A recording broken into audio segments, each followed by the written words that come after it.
Сегодня Польша становится новым экономическим тигром на мировой арене. Средний рост ВВП за последние годы составляет 4-5%. Это больше, чем у многих европейских стран и даже стран G7. Слышали, наверное, о таких, да? Это там, где Германия, Канада, Франция и так далее. Так вот, во множестве секторов Польша опережает эти страны. Но как? Совсем недавно, каких-то 200 лет назад, Польша полностью исчезла с карты Европы, а сейчас является одной из самых обеспеченных и безопасных стран в мире. А ведь еще 20-30 лет назад многие поляки ездили за товарами первой необходимости в Беларусь и Украину. Сейчас же здесь офисы Google, Amazon, Volkswagen, Mercedes, Toyota, Fiat, Coca-Cola, Nestle, Samsung, LG, Bosch, Intel и даже планирующийся завод Теслы.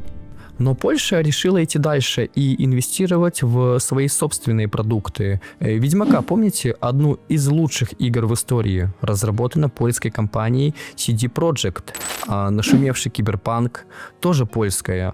Я, как человек, проживший много лет в Польше и проработавший часть жизни программиста, могу сказать, что с IT-инфраструктурой здесь полный порядок. А вот гигантский нефтегазовый концерн Орлин, который уже по всей Европе, тоже Польша, ЛПП и Allegro. Если вы живете в Европе, в любой точке, то точно отсюда или через них что-то заказывали. И это снова Польша. В чем же секрет восточноевропейской державы? Почему Польша снова в центре внимания? Как она умудрилась сделать сумасшедший экономический рывок, пережить ужасные исторические повороты и дать уроки для всего мира? В течение 1 часа вы узнаете, как Польша увеличила экономику в десятки раз, как вступила в Европейский Союз. На примере Джорданов вы поймете, почему рыночная экономика лучше плановой экономики, а на примере хлеба разберемся с легендарной польской гиперинфляцией. Узнаем, как поляки уменьшили стоимость доллара в 2500 раз. Как Польша победила коммунизм и причем здесь Папа Римский. Да, это новый большой выпуск, и сегодня у нас часовая Польша. Пройдем по ней от А до Я и поймем, как она стала такой крутой. Начинаем.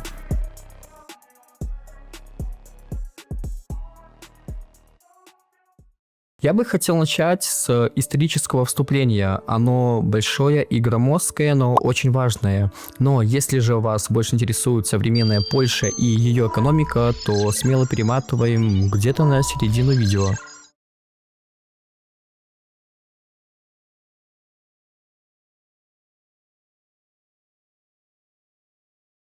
Первые люди на территории Польши появились около 500 тысяч лет назад.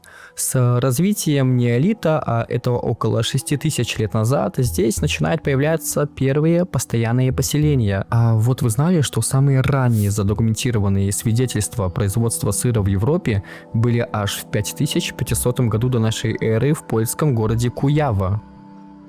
А древнейшее изображение колесницы аж в 3400 году до нашей эры не в Британии или Египте, а в Польше, а это была революционная технология на то время. К началу нашей эры здесь жили германские, а затем славянские племена. В 9-10 веке сформировались протогосударства, среди которых выделялось княжество Полян с центром в городе Гнезно. 966 год становится переломным для всей истории страны вплоть до наших дней.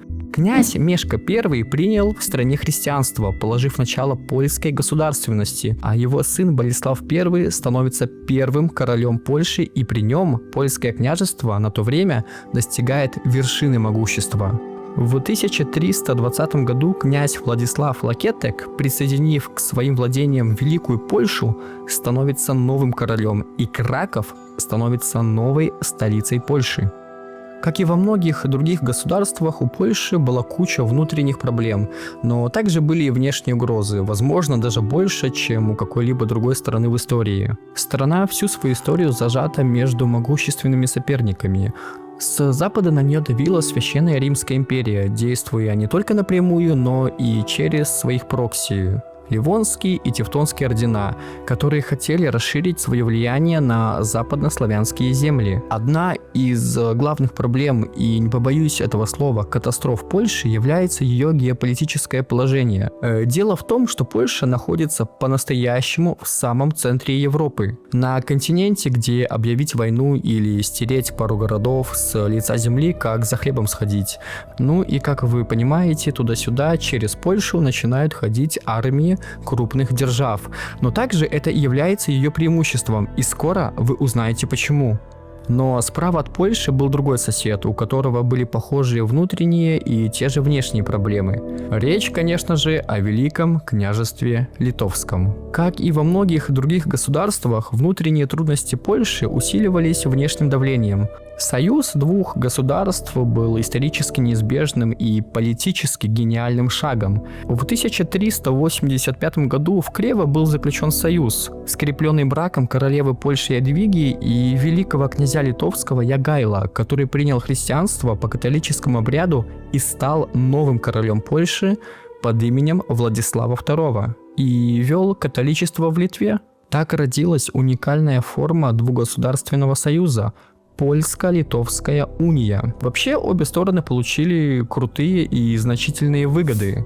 Польша укрепила свои позиции на востоке и получила доступ к плодородным землям Литвы. Литва же обрела легитимность в глазах западного мира, доступ к европейской культуре, мощной польской экономике, дипломатии и поддержке католической церкви, а также военную и экономическую помощь сильного соседа. И примерно в это же время происходит одно из самых знаковых событий не только для двух стран, но и, возможно, для всей Восточной Европы. 1410 год. Деревня Грюнвальд. Это была решающая битва между объединенными силами Литвы и Польши под командованием короля Ягайла и великого князя литовского Витовта с одной стороны и Тевтонским орденом с другой. Несмотря на крутые технологии вроде пушек и знаменитых тяжело вооруженных рыцарей ордена, польско-литовская армия благодаря хитрости и стратегии нанесла сокрушительное поражение Тевтонской армии. В двух словах, тактика была проста: выманить тяжелых рыцарей ордена подальше от основного войска, а само войско перебить наступающими силами. Поражение в Грюнвальде стало катастрофой для ордена, который потерял огромную часть своих территорий и военной мощи, что больше не позволило ему претендовать на господство в Балтийском регионе. Вообще, Балтика всегда была житницей Северной Европы. Вон, помните, как Петр I долго окошко к Балтике пробивал? Также к этому последовало европейское и азиатское признание. Победа в Грюнвальде показала известному на тот момент миру, что Польша и Литва стали мощными и влиятельными игроками на международной арене, которые могут эффективно защищать свои интересы. И таким образом это стало важным шагом для утверждения их роли в Восточной Европе и европейской политике. К XVI веку Польша превратилась в одно из наиболее влиятельных государств Восточной Европы. К этому времени в Польше сложилась уникальная для своего времени система. Власть короля была ограничена решением Сейма. Это такое собрание представителей шляхты, по-русски дворянства. Благодаря золотой свободе шляхта получила право голоса в важных вопросах. Налоги, война, коронация, что обеспечивало относительную политическую устойчивость и привлекало образованную элиту. В июне 1569 года в Люблине был заключен акт объединения Королевства Польского и Великого княжества Литовского в федеративное государство. Речь Посполитую. Я вам больше скажу. Знаете, что написано на польских паспортах сейчас в 21 веке? Смотрите. Думаю, перевод не нужен. Речь Посполитая действительно выделялась на фоне почти всех государств того времени, да даже современных. Ну вот, пару примеров, а вы уже сами посмотрите на ситуацию в мире и оцените. Монарх избирался на сейме всей шляхтой, а не наследовал трон по праву рождения. Сейм, или по-другому парламент, имел право принимать законы, вводить налоги и даже объявлять войны, или не допускать их. То есть власть короля серьезно ограничивалась. В наше время это было бы уместно. Каждый дворянин-депутат мог своим вето заблокировать решение Сейма. Да, несмотря на то, что это часто приводило к кризисам, сама идея права отдельного дворянина, представителя какой-нибудь небольшой деревушки, очень сильно влиять на политику и курс целой страны, в то время это дорогого стоило. На территориях Речи Посполитой мирно сосуществовали католики, православные, протестанты, униаты, евреи, мусульмане. Это позволяло учитывать местные обычаи и традиции в каждом из участков государства. Разрабатывались законы и учебные программы сразу на нескольких языках, что позволяло создавать мультикультурную элиту. Также в стране был высокий уровень образования и науки. Основание Ягеллонского университета в Кракове и Киево-Могилянской академии привлекало студентов со всей Европы. Интеллектуальная жизнь, философия, литература, право процветали в условиях относительной свободы слова. В общем, вы поняли, но не все же хорошее могло продолжаться вечно. В XVIII веке Речь Посполитая столкнулась с острейшим внутренним кризисом. Либерум вето в Сейме – это право любого депутата польско-литовского Сейма единолично блокировать и аннулировать решения всей палаты. Также неконтролируемые иностранные влияния и постоянные конфликты между магнатами подрывали власть центральных органов. Ослабленное государство стало добычей сразу 3 великих империй. В течение 23 лет Польша была полностью съедена мощными соседями. 1772 год. Первый раздел. Россия, Пруссия и Австрия отхватили примерно четверть территории. 1793 год. Второй раздел. Сократил государство до 2 анклавов. 1795. Третий раздел. Речь Посполитая перестала существовать на карте Европы как факт. В конце 18 века, как я сказал, польская корона была поделена между Россией, Пруссией и Австрией, и государства-победители стерли Польшу с лица земли почти на 123 года. После разделов конца 18 века Польша восстановила свою независимость 11 ноября 1918 года. Но проблема в том, что прожить как независимое государство Польше было суждено 20 лет и 10 месяцев. Это даже меньше, чем мне сейчас. Ведь самая страшная трагедия за более чем тысячелетнюю историю страны ждала ее впереди.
1 сентября 1939 года. На рассвете без объявления войны на Польшу обрушилась вся мощь вермахта. Началась Вторая мировая война. Немецкие танки прошивали границы с запада, авиация бомбила города, а спустя 16 дней, 17 сентября, с востока в страну вторгся Советский Союз. Польша оказалась раздавлена между двумя тоталитарными режимами. За 6 лет Второй мировой войны среди всех стран, участвовавших в войне, Польша понесла одни из самых тяжелых потерь. 60% городов разрушены, погибло 6 миллионов человек, это 17% населения всей страны. Вдумайтесь в эту цифру, и из них 3 миллиона жертв Холокоста. Варшава уничтожена более чем на 85%. Экономические потери Польши составляли более 38% довоенного национального богатства. Сотни тысяч поляков были депортированы в Германию на принудительные работы, а миллионы стали беженцами. Когда пушки смолкли и флаги нацистской Германии были сброшены, Польша оказалась хоть и ценой ранее перечисленных потерь среди стран-победительниц, но не среди свободных. Вместо нацистской оккупации пришло новое – советское влияние. Сразу после войны Польша получила новые границы, а именно восточные земли Германии – это Щецин, Гданьск, Вроцлав. Но взамен страна потеряла восточные регионы – Западную Украину, Западную Беларусь и Вильнюсский край. Около 2 миллионов человек было переселено. Поляков переселяли с востока на запад, немцев из новых польских земель дальше внутрь Германии. Уже в 1947 году установилась советская модель власти. После сфальсифицированных выборов власть окончательно перешла в руки польских коммунистов. Польская Народная Республика, так стала называться страна. Она была независимой страной, но по факту, конечно же, управлялась по лекалам Кремля. Дальше Польша вступает в Варшавский договор, это военный союз социалистических государств под руководством СССР. В общем, такая альтернатива НАТО. Но что произошло дальше? Как все-таки Польше удалось вырваться из лап такого монстра, как Советский Союз, да еще при этом потянуть за собой другие страны Восточной Европы? В 1978 году главой католической церкви стал поляк Иоанн Павел II. Настоящее имя – Кароль Юзеф Войтел. Это был первый в истории поляк, который стал папой римским. Его влияние на польское общество было колоссальным. Ведь ни для кого не секрет, что Польша – одна из самых религиозных стран всей Европы. И вот, смотрите, в 1979 году Иоанн II приезжает на родину в Польшу. Во время мессы на площади Победы в Варшаве, сейчас это площадь Пилсудского, перед огромной толпой в сотни тысяч человек Иоанн Павел II произнес ключевые слова: «Не бойтесь, откройте двери Христу». На первый взгляд это были духовные слова, но для поляков это было нечто большее. Дело в том, что когда папа выступал перед поляками, он рассказывал им о свободе, о правах человека и о достоинстве. Несмотря на то, что папа не затрагивал коммунизм и вообще политику, все же в условиях тоталитарного контроля, страха перед репрессиями и давлением со стороны власти эти слова прозвучали как призыв к действию. Кстати, спустя пару лет на Папу Римского в Ватикане совершается покушение. Совпадение? Не думаю. Вообще с именем Иоанна II связано просто какое-то сумасшедшее огромное количество различных событий, связанных с падением коммунизма в Восточной Европе. Ну, это уже прям огромнейшее отдельное видео.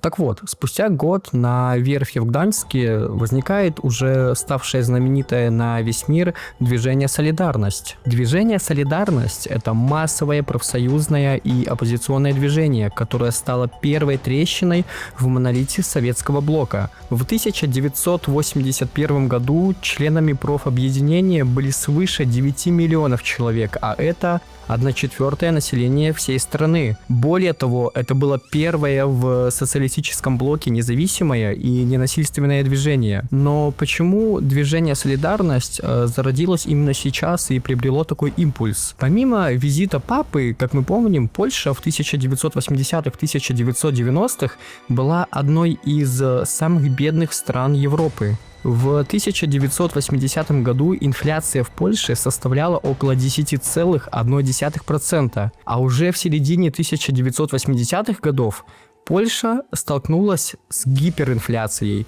Например, в 1989 году она превысила 600%. Но что такое инфляция 600%? Какой бы пример вам привести? Например, если нормальная цена хлеба составляет 1 злотый, то при такой инфляции цена вырастает до 6-7 злотых. Ну, то есть вы понимаете, цена буквально в 6-7 раз вырастает. И это не только на хлеб, а на различные товары. Но при этом зарплаты остаются те же. Нехватка базовых товаров, пустые полки, тотальный контроль и бедность приводят к тому, что в народе назревает несогласие и мечты о лучшей жизни. И вот, 11 августа 1980 года с работы на Гданьской судоверфи увольняют Анну Валентинович, 50-летнюю крановщицу, ветерана завода и активистку.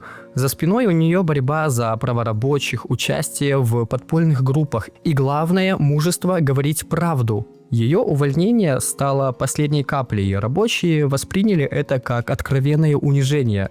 Утром 14 августа началась стихийная забастовка. Первым рабочим, который отказался выходить на смену, стал Петр Малишевский, токарь и один из самых уважаемых рабочих на верфи. Он не стал ждать чьих-то приказов, просто сказал: «Я работать не буду, пока Анну не вернут». К нему начали присоединяться сначала десятки, а позже сотни рабочих.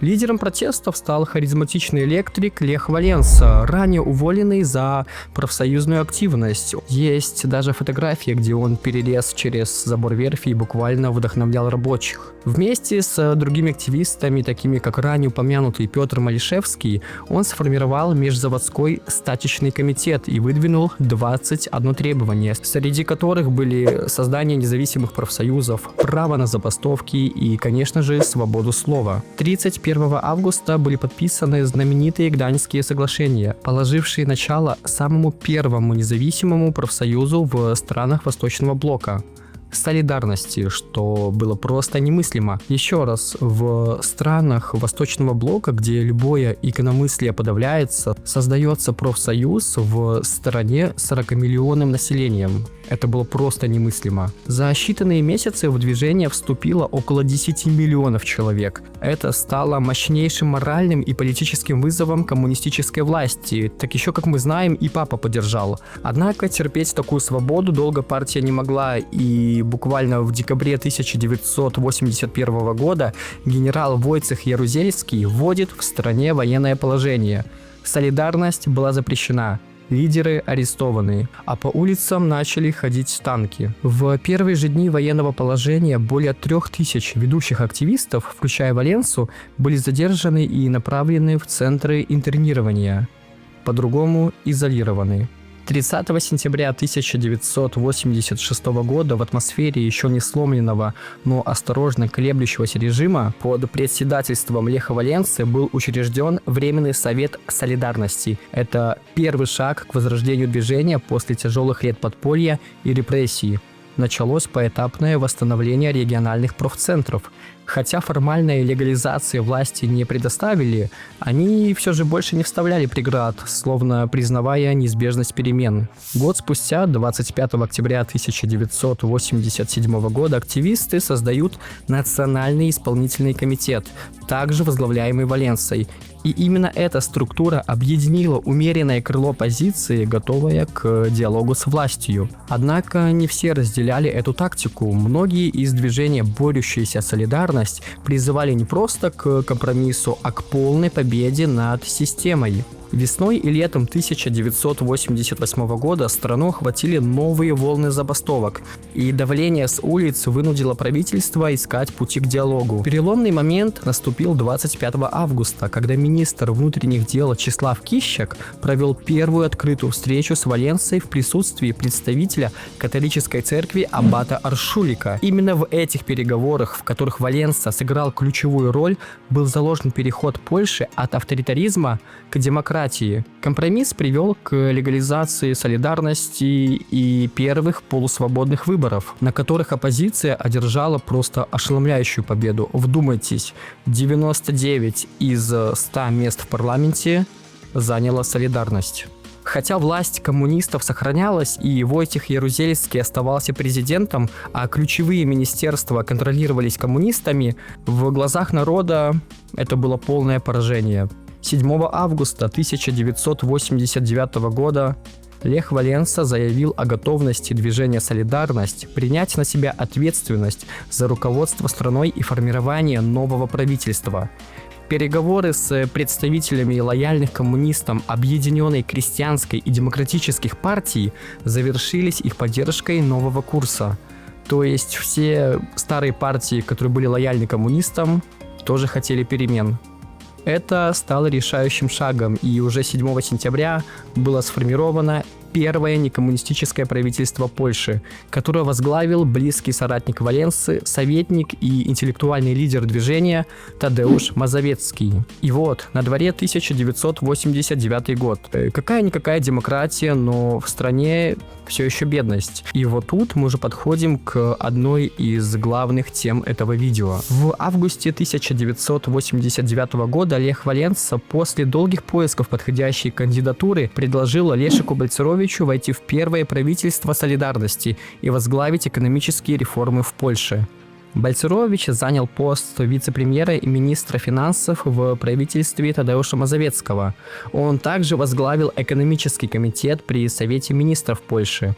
Бальцерович предлагает свой план скорейшего перехода от плановой государственной экономики, оставшейся в наследство от Польской Народной Республики, к рыночным отношениям и главенству частной собственности. Предлагавшийся комплекс реформ назывался планом Бальцеровича, но во всем мире он стал известен как шоковая терапия. План Бальцеровича – это радикальная программа экономических реформ, которую Польша начала реализовывать с 1 января 1990 года, чтобы перейти от плановой социалистической экономики к рыночной. Я сам долгое время пытался понять, в чем разница между плановой и рыночной экономикой, и вот простой пример. Плановая экономика. Ты хочешь купить кроссовки. В магазине есть только один тип, одного цвета и размера, потому что государство решило, что этого достаточно. Производят не то, что хотят люди, а то, что запланировали. Поэтому, грубо говоря, если ты 2 метра ростом и носишь 46, а на рынке только 42, ну уж прости. Рыночная экономика. Ты хочешь купить те же кроссовки. В магазине много моделей, брендов, разные цены, потому что производители конкурируют, чтобы угодить покупателям и заработать прибыль. Идем далее. К моменту запуска реформ Польша находилась в глубочайшем кризисе. Как мы помним, гиперинфляция в 1989 году все еще держится в районе 600%. Огромный внешний долг около 40 миллиардов долларов. Дефицит товаров. Да, я забыл сказать, что еда по талонам. Разрушенные связи с советским рынком, который тоже начал рушиться. И вот что же из себя представлял план Бальцеровича. Представьте, что Польша – это большая семья, у которой дома все в беспорядке. Еда в холодильнике закончилась, одежда закончилась, а все, что покупается, например, товары первой необходимости, становится все дороже и дороже. Это называется инфляция, когда за те же деньги ты можешь купить намного меньше, чем раньше. План Бальцеровича был как генеральная уборка и ремонт этого дома. Очень быстрый и резкий, неприятный. Сначала стало холодно, голодно и тяжело, зато потом стало намного лучше. Лешек Бальцерович поставил цели по пунктам. Создать основу для рыночной экономики, частную собственность, свободные цены, конкуренцию и международную торговлю. Это было сделано с 1 января 1990 года. По пунктам. Либерализация цен. Более 90% цен были отпущены, что породило резкий рост цен. За один месяц они выросли в среднем в 5 раз.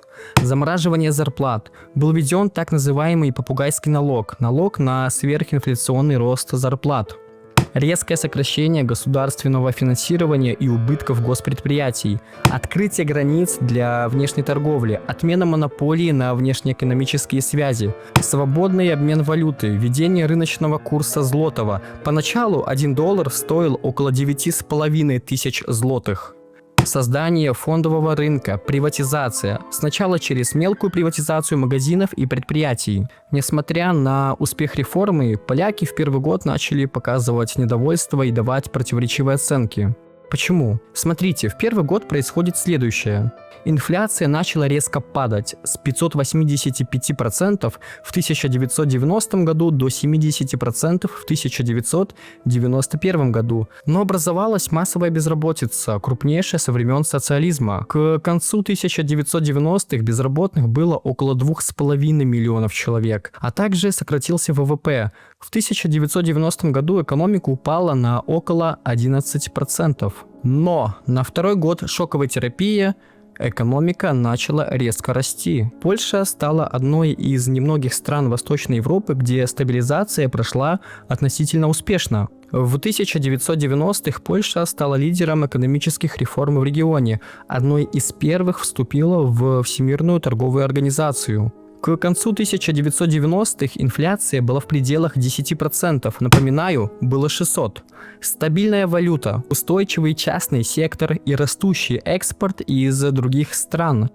Самое интересное, что Польша с 1992 года имела постоянный безостановочный рост, став одной из самых успешных стран всей Европы. И даже во время кризиса 2008 года она избегла рецессии. Лишь COVID-19 в 2020 году слегка потрепал экономику. Подводя итоги этой главы, план Бальцеровича стал болезненным. Очень болезненным, но исторически решающим моментом в современной истории Польши. Он положил начало польскому экономическому чуду и вывел страну на путь экономического роста, интеграции в Европу и выхода из кризиса.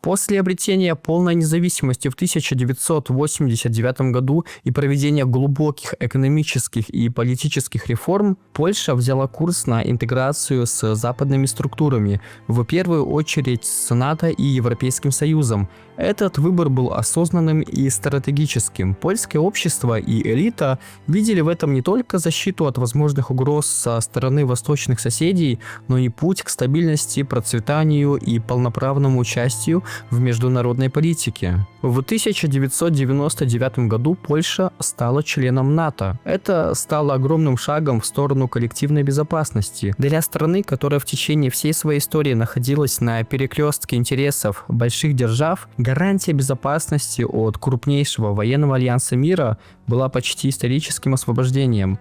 Вступление в НАТО означало не только военную защиту, но и модернизацию армии, участие в совместных операциях, а также укрепление геополитической позиции Польши в регионе. Сегодня Польша – надежный партнер на восточном фланге НАТО. Совместные учения с союзниками, обмен опытом и координация в сфере безопасности – все это укрепляет ее позиции в регионе и в альянсе.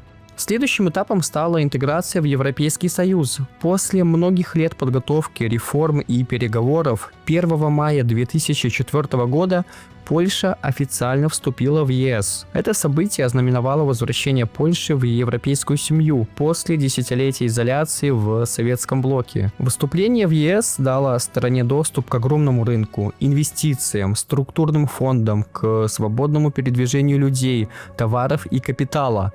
Польша начала активно развивать инфраструктуру, сельское хозяйство, промышленность и образование, получая поддержку из европейского бюджета. За очень короткое время страна совершила экономический рывок и значительно повысила качество жизни своих граждан. Если с НАТО все понятно, то с Европейским Союзом я бы хотел остановиться чуть поподробнее.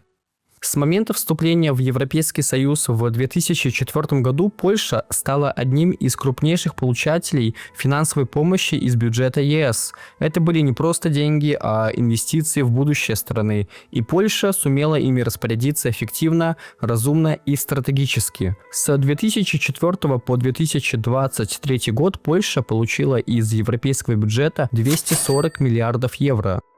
Только в рамках бюджета ЕС на 2014-2020 годы Польша получила около 105 миллиардов евро. Еще 76 миллиардов евро предусмотрено на 2021-2027 годы. Это крупнейшая сумма среди всех стран-членов ЕС. Польша – абсолютный лидер по объему получения средств. Но почему именно Польша и Европейский Союз выделяют больше всего денег?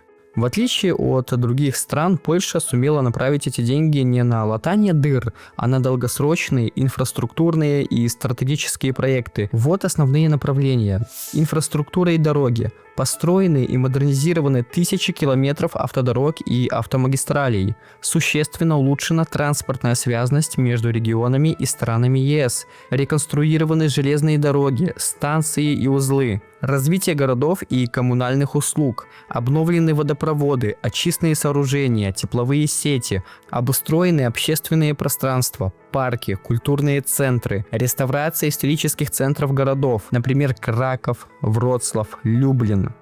Образование, наука и технологии. Модернизированы школы, университеты, научные лаборатории. Развиты программы студенческих обменов, особенно по Erasmus+. Поддержка IT-кластеров, стартапов, инкубаторов инноваций. Ни для кого не секрет, что сегодня Польша является одной из житниц стартапов Восточной Европы. Строительство и модернизация мусороперерабатывающих заводов, защита окружающей среды и национальных парков, поддержка сельских регионов, программы для фермеров, кооперативов, малых предприятий, развитие агротуризма и современной агротехники, ну и, конечно, улучшение качества жизни в сельской местности. Так, почему у Польши получилось? Сильное государственное планирование. Польша заранее создавала стратегии использования фондов ЕС, особенно на уровне регионов. Разжевано планирование денег по улучшению качества своего дома. Контроль и прозрачность. Был налажен надзор за реализацией проектов, чтобы минимизировать коррупцию. Обучение и опыт. С 2004 года польские органы власти, НКО и бизнесы научились эффективно составлять заявки на финансирование, вовлекая все больше проектов. И самое главное, поляки, понимая, что Польша – это их дом, эти деньги не а инвестировали в свой дом. Вот представьте, у вас появляются деньги, чтобы починить, например, дома кухню. Но вы же не будете их воровать у самих себя, вы почините кухню. Так Польша и поступила. Высокий уровень осознанности у народа, что воровать у самих себя – это плохо. ЕС инвестировал в Польшу сотни миллиардов евро, и Польша доказала, что эти деньги не были потрачены зря. Сегодня это страна с современной инфраструктурой, быстро растущей экономикой и стабильным ростом в центре европейской политики. Да, хоть европейские инвестиции и стали толчком к польскому экономическому чуду 21 века, и глупо спорить, что Польшу построил иностранный капитал, но поляки сами подготовили почву к этим инвестициям в виде борьбы с коррупцией и правильным стратегиям по развитию экономики.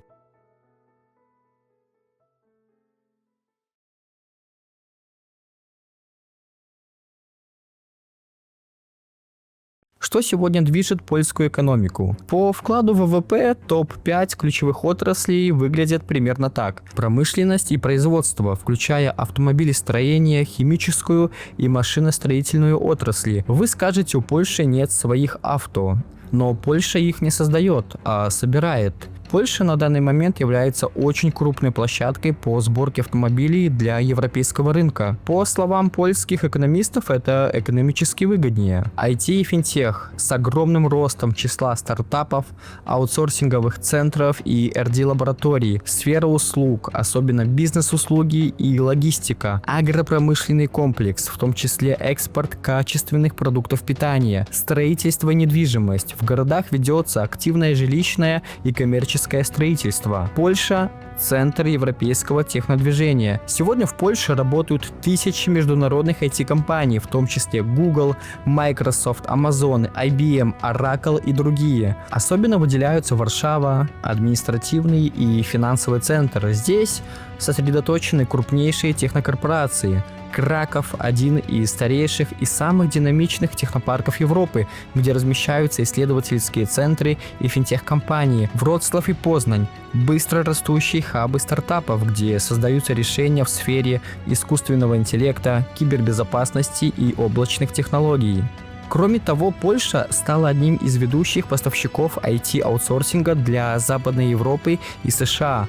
Польские программисты входят в топ мировых рейтингов, а люди массово выбирают карьеры в технологической сфере. Сегодня Польша по уровню ВВП на душу населения обогнала такие страны, как Португалия и Греция, и растет примерно на 4-5% в год. Она входит в топ-10 самых быстро растущих экономик Европы и, по прогнозам Всемирного банка, сохранит темпы роста выше среднеевропейских еще не одно десятилетие.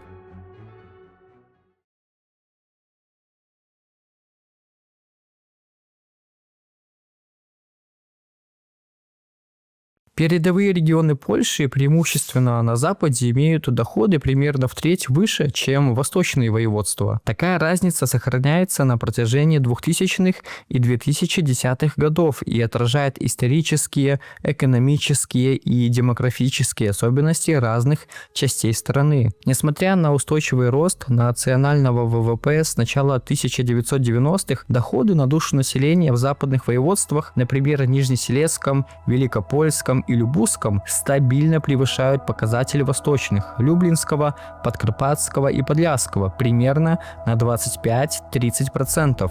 В 2016 году, например, ВВП на душу в западных регионах составлял около 62,6% от уровня столицы – Мазовецкого воеводства, тогда как восточных лишь 44,2%. Мазовецкое воеводство с центром в Варшаве сохраняет лидерство. В 2018 году чистый располагаемый доход на душу населения достиг 137% от среднепольского уровня. Вслед за столицей идут регионы с развитыми городскими агломерациями – Краков, Вроцлав, Познань, Гданьск, где создаются высокооплачиваемые рабочие места в секторе услуг и технологиях. Так в чем же корень неравенства? Региональные разрывы в Польше формировались еще в период социалистической плановой экономики, когда западные земли и бывшие немецкие территории получили более современную инфраструктуру и промышленность, а восточные оставались преимущественно аграрными и менее индустриализированными. Перестройка и переход к рынку усилили эти различия. Промышленные предприятия западных регионов быстрее адаптировались к новым условиям, тогда как Восток сталкивался с замедленным ростом и оттоком рабочей силы. Неравномерность развития обостряет внутреннюю миграцию. Тысячи молодых специалистов ежегодно уезжают из восточных воеводств в крупные города и на запад страны, где заработки выше. Это ведет к старению населения в депрессивных регионах и дополнительному давлению на местные бюджеты. Как же польские власти сглаживают этот разрыв? Польское правительство и Европейский Союз инвестируют в восточные воеводства через структурные фонды, развивают дороги, поддерживают малый бизнес, стимулируют образование и инновации. Программы Cohesion Fund и РДФ направлены на снижение разрыва между наиболее и наименее развитыми регионами. Социальное неравенство между Западом и Востоком остается заметным вызовом, требующим целевых инвестиций, поддержки региональных инициатив и улучшения доступа к качественным рабочим местам по всей стране. И теперь мы подобрались к одной из очень важных тем – главная проблема Польши. За последние десятилетия население Польши сокращается и стареет с рекордной скоростью. На 31 декабря 2023 года численность страны составляла 37 миллионов 636 тысяч 508 человек. При этом естественный прирост был отрицательным. Рождаемость 7,2%, смертность 10,9%. Доля людей старше 65 лет превысила 20% населения страны, а средний рост достиг 42 лет. Между тем, ежегодно население сокращается примерно на 0,3 до 1%. Причины старения и сокращения населения. Конечно же, первое – это низкий уровень рождаемости. С конца 1990-х ТФР, это среднее число детей на женщину, непрерывно снижается. В 2023 году, как я говорил, он составил 1,16 ребенка на женщину. Массовый отток молодежи. Миграция остается отрицательной. Многие уезжают на работу за границу. Увеличение продолжительности жизни. Старшие возрастные когорты растут быстрее за счет медицинского прогресса и улучшения условий жизни. Изменения в семейных моделях. Молодежь откладывает или вовсе отказывается от рождения детей из-за экономической нестабильности и урбанизации. И из всего этого вытекают последствия. Давление на пенсионную систему. Соотношение работающих к получателям пенсии падает. Dependency ratio, надеюсь, я правильно произнес, уже превышает 50% и продолжает расти. Также нехватка рабочей силы в ключевых отраслях – строительство, медицина и сельское хозяйство. Рост расходов на здравоохранение и соцобслуживание пожилых людей. Депопуляция и старение в сельской местности, где молодежь уезжает, а оставшиеся пенсионеры требуют все более дорогой инфраструктуры. Какие вообще есть пути решения этих проблем? Первое, конечно же, это стимулирование рождаемости.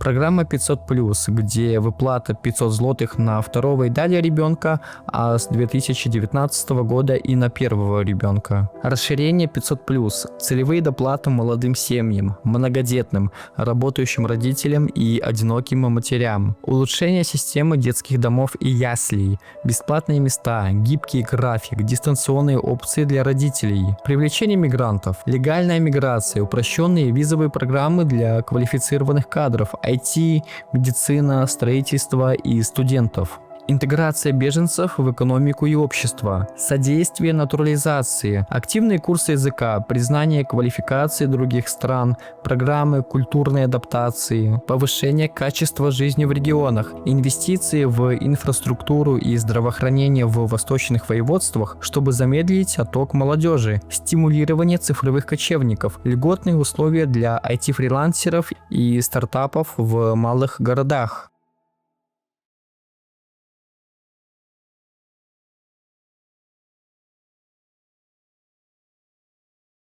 Стратегия ответственного развития и национальная концепция 2050. В 2017 году Польша приняла стратегию ответственного развития, которая включает более 700 мероприятий, направленных на улучшение благосостояния граждан, социальную сплоченность и устойчивый экономический рост по всей стране. В свою очередь, национальная концепция развития до 2050 года ставит цель обеспечить сбалансированное развитие крупных городов и сельских территорий, адаптироваться к изменениям климата, улучшать качество жизни и активно планировать территорию с учетом экологических решений и умных технологий. Региональное развитие и сокращение разрыва. Национальная стратегия регионального развития нацелена на укрепление человеческого и социального капитала в регионах с отставанием, поддержку местных предпринимателей и инновационных инициатив, развитие транспортной и цифровой инфраструктуры для лучшей связности между крупными городами и меньшими муниципалитетами. Цифровая трансформация и доступ к интернету. Польша ставит амбициозную задачу обеспечить доступ к высокоскоростному интернету для всех населенных пунктов к 2025 году. Это важно для развития образования, бизнеса и телемедицины. В рамках программы «Цифровая Польша» активно развивается электронное здравоохранение, кибербезопасность и оцифровка госуслуг. Энергетика и климат. Энергетическая политика до 2040 года ставит цели по обеспечению энергобезопасности, справедливому переходу к экологическому будущему и, конечно, восстановлению экономики после пандемии. Национальная сырьевая политика сосредоточена на управлении минеральными ресурсами и укреплении поставок критических материалов. Водородная стратегия предлагает развитие зеленого водорода, инфраструктуры и стимулирование спроса в промышленности и транспорте. Социальные вопросы, здравоохранение, образование и демография. Польша продолжает укреплять систему здравоохранения, улучшать условия для долгосрочного ухода за пожилыми людьми и поддерживать рождаемость через программы социальной поддержки, такие как 500+. В рамках целей устойчивого развития Польша активно работает над ликвидацией бедности, сокращением неравенства и доступностью образования для всех слоев населения. Инновации, наука и технологии. Развитие науки и технологий, поддержка исследований и разработок, создание технопарков и привлечение международных проектов – важные элементы инновационной политики Польши. Программа «Продуктивность 2030» ориентирована на повышение производительности труда и цифровизацию производства.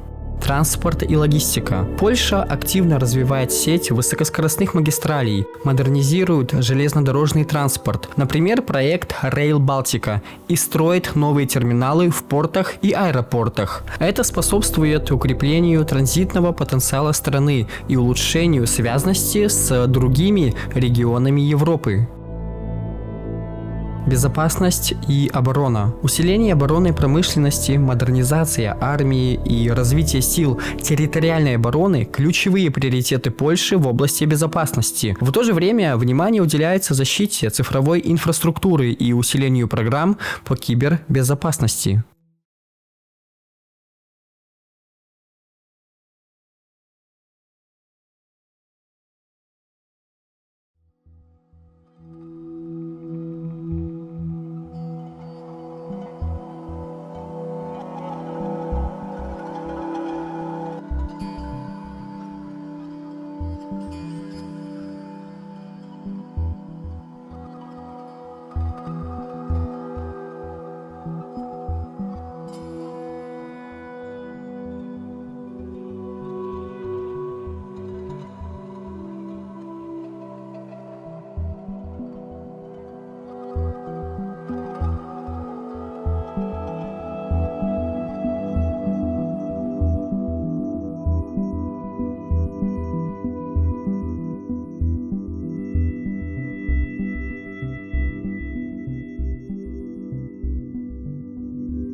По прогнозам многих экспертов, к 2050 году Польша обгонит Великобританию, а если сохранит те же темпы роста, то к концу века Германию. И что-то мне подсказывает, что если в Европе все будет спокойно, то именно это и произойдет. А ведь им потребовалось всего лишь 35 лет, чтобы достичь такого уровня. Пишите в комментариях, как вам большой выпуск, узнали ли вы что-то новое и как вообще вам Польша? Как-то так. Надеюсь, скоро увидимся.